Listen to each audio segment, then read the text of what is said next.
पहली फिल्म कर रहा था। तो अभय देओल, अगर आपने उनको देखा हो, उनकी जो जॉ लाइन है ना वो बहुत ब्रॉड है, काफी ब्रॉड है, चौड़ा फेस है, और मेरा नहीं है इतना चौड़ा। तो उन्होंने ना मुझे एक चीक पैड दिया था डालने के लिए। अच्छा।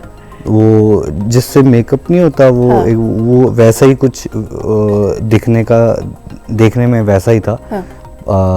तो उन्होंने दोनों तरफ ना मुझे डाला था और मुझे बोलते थे कि प्रैक्टिस करो। हाँ। कि ऐसे मतलब कंफर्टेबल हो जाओ कि आप, क्योंकि अब थ्रू आउट ऐसे ही रहना है आपको। तो एक दिन सेट पे क्या हुआ, मैं आई थिंक वहाँ पे बेड था और मैं लेट गया और पता नहीं क्या हुआ, मैं वापस खड़ा हुआ तो देखा एक चीक पैड में अंदर ले गया पूरा।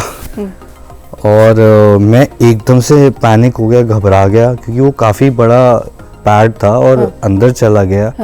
मेरे को डर था कि कहीं ब्लॉक ना हो जाए, सांस ना आए, कुछ हो जाए, क्या होगा।